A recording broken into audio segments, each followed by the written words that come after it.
Jeff. This is the second video in a series of videos about shape layers in After Effects. Overall, I'm actually trying to design a kind of flourish or element, and I will kind of show it will make sense when we're going, I think, a little bit more after this particular piece. But previously we had just made this circle in the shape layer. And I just want to show you that you can also continue to add things to that shape layer. So for example, we can add shapes, but also anything that you want to do, like anything you want to hand draw, you can draw here with the pen tool. So I'm going to draw just a singular line. I'm going to go ahead and start near the circle center and then hold shift. So I'm going to get basically a straight line up. And you can see what has happened here is I have in my shape layer, I now have an ellipse and I have a shape. Now the shape is a little abstract, so I can double click on this or click and return and do line. So now I know that this is a line. So in here you see there's the path, again, like Illustrator, that is a mathematical expression. It doesn't have any appearance. There is a stroke to it, and the stroke matches my previous stroke, except I'm going to go ahead and give it a rounded cap because I know where I'm going with this. And since there is no fill on this, I'm going to go ahead and just delete that fill. So I have here in this, in my shape layer, I have both line and ellipse. Now there's a couple of things we can do with this line. What I'm going to try and do is have this line draw itself and kind of rotate it. So I'm also going to add a trim path, meaning I can kind of trim this path. So I've got the line selected and I can add a trim path. And that's going to add, now the trim path will add to anything that's right above it. So it's going to trim the path itself, and I'm going to start right here.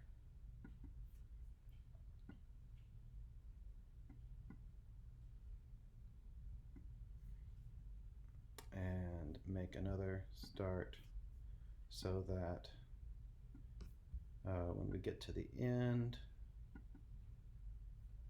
the start's going to be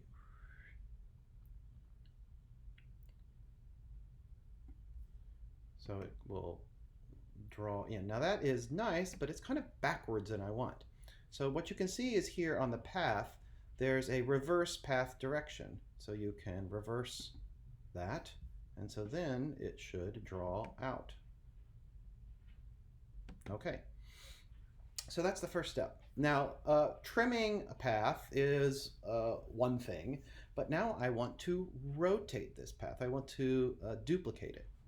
So I'm going to go ahead and go up to add. I'm going to select my path and I'm going to add. I'm going to add a repeater.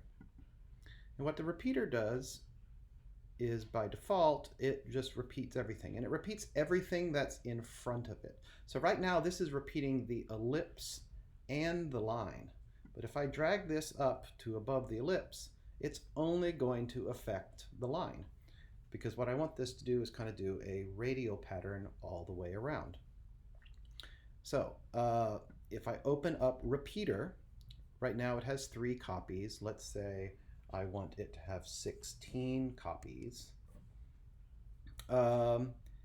And I'm going to go down to transform repeat. It's going to have the anchor point. It's going to have the position.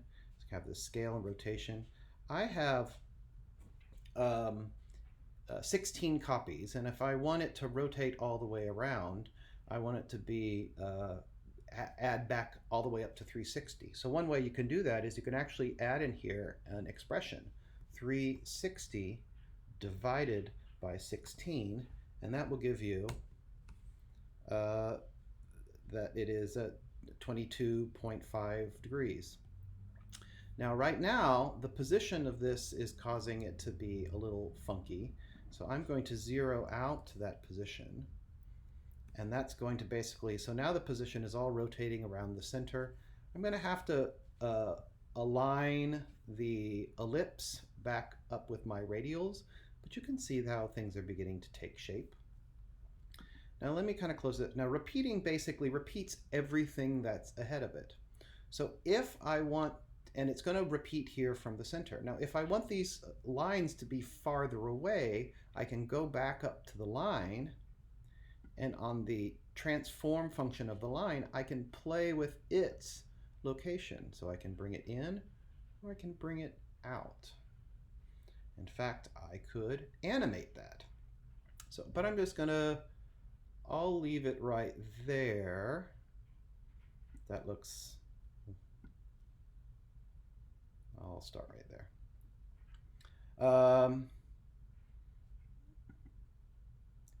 And I'm going to take this ellipse and I'm just going to go to the ellipse transform and position it a little bit more back to, I'm going to just do center there.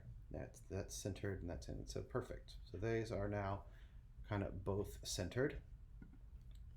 I'm going to hide this ellipse so now for now. So what I want to do is I want to have these repeated lines kind of animate in. So I'm going to go to the line and I'm going to first go to the trim path, which we've already added. So it should go in like that. But then I also want them to kind of disappear. So I'm going to add an end, add another end. And I'm going to offset this end a little bit like we did with the circle. And while I'm on the last keyframe there, I'm going to have that end go down. So what I assume we're going to do is we're going to get like a little explosion. I'm thinking of a bubble popping. Something like that.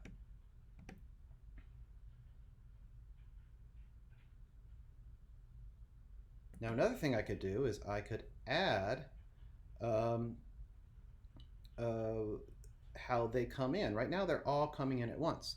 So I could go into my repeater and notice I have a number of copies. I could actually set a keyframe here at the beginning,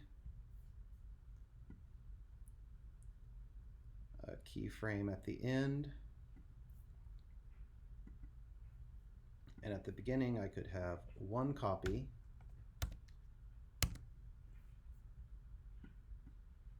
and then like that. All right, well, I just wanted one more thing. I kind of don't, my circle animation disappeared. So I'm going to go ahead and go back to my circle and add, there's my ellipse. I'm going to add a trim path to that ellipse. Oops. And I will also add a start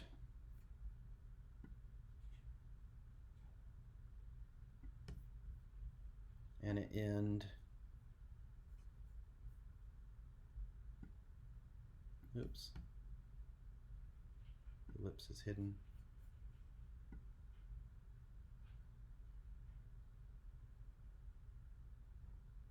I got that backwards, so let's, at this end, let's go ahead and make that start 100, and I'll go back and make,